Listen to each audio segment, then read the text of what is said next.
Le Seigneur soit avec vous. Évangile de Jésus-Christ selon saint Luc.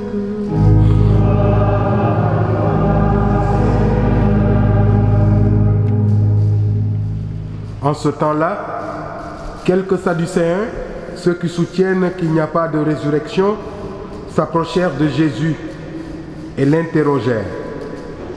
Maître, Moïse nous a prescrit, si un homme a un frère qui meurt en laissant une épouse, mais pas d'enfant, il doit épouser la veuve pour susciter une descendance à son frère.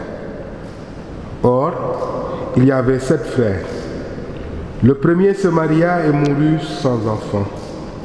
De même le deuxième, puis le troisième épousèrent la veuve, et ainsi tous les 7.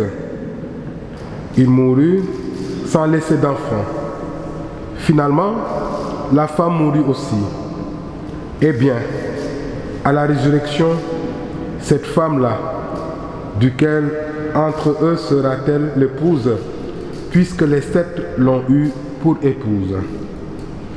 Jésus leur répondit, les enfants de ce monde prennent femme et se marient, mais ceux qui ont été jugés dignes d'avoir part au monde à venir et à la résurrection d'entre les morts ne prennent ni femme ni mari, car ils ne peuvent plus mourir. Ils sont semblables aux anges, ils sont enfants de Dieu et enfants de la résurrection. Que les morts ressuscitent. Moïse lui-même le fait comprendre dans le récit du buisson ardent, quand il appelle le Seigneur, le Dieu d'Abraham, le Dieu d'Isaac, le Dieu de Jacob. Il n'est pas le Dieu des morts, mais des vivants. Tous, en effet, vivent pour lui. Acclamons la parole de Dieu.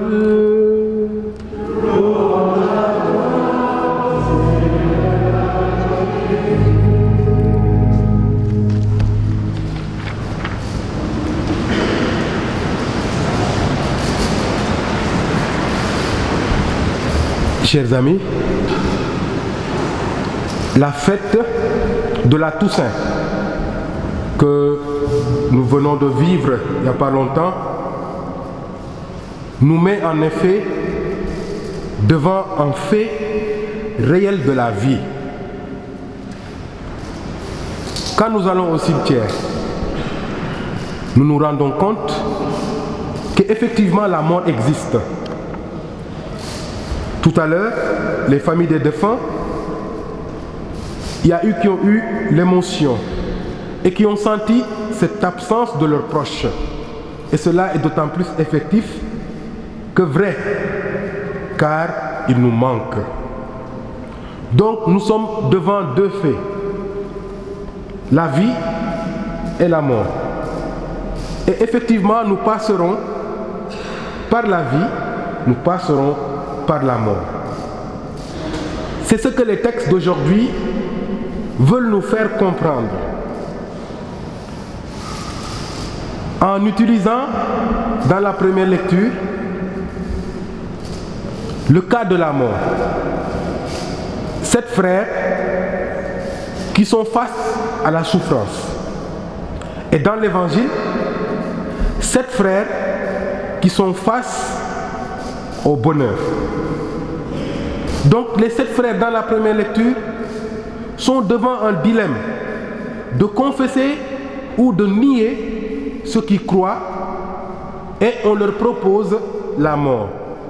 Et les 7 frères dans l'évangile sont devant en fait la mort, mais pour continuer le bonheur qu'ils ont vécu ici, c'est-à-dire prendre femme. Et Saint Paul nous confirme et nous affermit en cela. Dans notre vie, comme dans notre mort, nous appartenons au Seigneur. Et c'est ça la foi en la résurrection.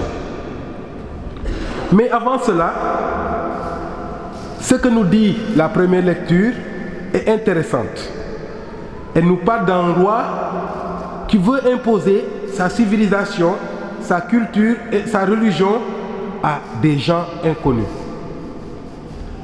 Et si nous voyons ce qui se vit aujourd'hui, nous pouvons nous poser la question, pour que le monde avance bien, ou pour que nous puissions vivre en paix, est-il nécessaire d'imposer à des gens soit notre civilisation, soit notre culture ou notre religion?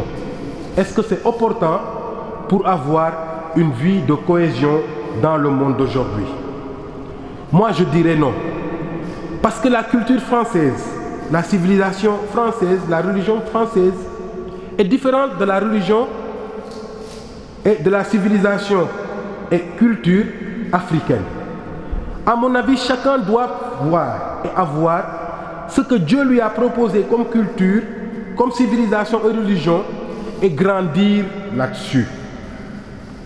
Bien sûr, il est bon de choisir et de picorer, si je peux m'exprimer ainsi, ce qui est bien dans la culture de l'autre et de le garder pour soi. Cela nous pousse à grandir dans la vie. Quand j'étais jeune, je me rappelle, pendant le carême, nos grands-pères, moi c'est ma grand-mère qui m'a éduqué, elle avait retenu que pour vivre un bon carême, il ne fallait pas manger la viande le vendredi. Et ça, c'est connu partout. Mais par ricochet, elle nous interdisait de boire le lait le vendredi parce que tout simplement, le lait venait de la vache. Et nous, on obéissait. Mais une fois grand, je me suis dit, mais c'était une erreur de sa part. Certes, elle avait une manière de nous donner la foi, mais qui ne concordait pas avec la réalité de la vie. Aujourd'hui, chaque vendredi, je peux me mettre une bonne tasse de lait. Ça ne m'empêche pas de vivre ma foi. Alors, chers amis, qu'avons-nous fait de notre baptême aujourd'hui par rapport aux textes qui nous sont proposés? Qu'avons-nous fait de notre baptême? Nous devons alors nous arrêter de nous mettre dans l'indifférence, pensant que notre foi ne nous engage en rien dans la vie sociale aujourd'hui. Si notre foi nous engage, il faut témoigner de notre foi et de notre foi en la résurrection de notre Seigneur Jésus-Christ. Et c'est ce que Saint Paul nous dit aujourd'hui. Ce qui doit réconforter notre foi et notre espérance à la vie future, c'est-à-dire à la résurrection, c'est l'Eucharistie et la croix que notre Seigneur Jésus-Christ nous a donnée. Aujourd'hui, nous voyons que l'Église est attaquée partout. La foi est attaquée partout. Certains vont même jusqu'à fustiger que des cloches sonnent. Certains vont même jusqu'à fustiger que des églises puissent être ouvertes. Certains vont même jusqu'à fustiger que des statues puissent se dresser quelque part. Cela ne mène pas au respect de la religion, de la civilisation et de la culture du prochain. Mais n'ayons pas peur. Nous devons être témoins de cette résurrection bienheureuse. Et le texte de l'Évangile nous en parle davantage. Beaucoup de gens fustigent que le texte soit proposé en dimanche. Bien sûr, il ne faut pas s'arrêter au mariage qui est proposé à ces 7 frères. Jésus nous donne une réponse qui est opportune aujourd'hui. Les fils de Dieu ne se marient pas en haut. Ça veut dire que le royaume de Dieu, la vie future qui nous est proposée par Jésus-Christ, ce n'est pas une continuité de cette vie que nous sommes en train de mener aujourd'hui. Là, nous devenons des enfants de Dieu. Nous devenons des créatures parfaites de Dieu. Nous devenons comme des anges pour adorer le Dieu qui est saint 3 fois. Chers amis, pour Dieu, 1000 ans sont comme hier. Et le temps de Dieu n'est pas le temps des hommes. À la suite de nos patriarches et bien d'autres croyants, nous sommes tous appelés à une vie nouvelle que Jésus nous appelle à vivre. Et c'est le royaume de Dieu. Et comme je l'ai dit tout à l'heure, ce monde nouveau n'est pas une continuation de ce monde dans lequel nous sommes en train de vivre. C'est là que nous devons nous rappeler qu'à chaque fois que nous nous rassemblons dans l'église pour des funérailles, pour accompagner quelqu'un, à chaque fois que nous évoquons le souvenir d'un défunt, nous devons penser que leur vie n'est pas détruite, mais elle est transformée, elle est devenue vie de la résurrection de notre Seigneur Jésus-Christ. Chers amis, c'est un trésor que nous avons, le trésor de la résurrection. Et nous ne pouvons pas, et nous ne devons pas le garder pour nous. Si dans notre foi, nous taisons la résurrection future, c'est la nature qui va crier à notre place. Cette espérance doit nourrir nos prières quotidiennes, surtout en ce mois consacré aux défunts. N'oublions jamais que le Dieu que nous adorons n'est pas le Dieu des morts, mais le Dieu des vivants. Que la Vierge Marie, Reine du ciel et de la terre, nous confirme dans l'espérance de la résurrection et qu'elle nous aide à faire fructifier par de bonnes œuvres la parole de son Fils Jésus-Christ qui est semé en notre cœur, lui qui est vivant pour les siècles des siècles. Amen.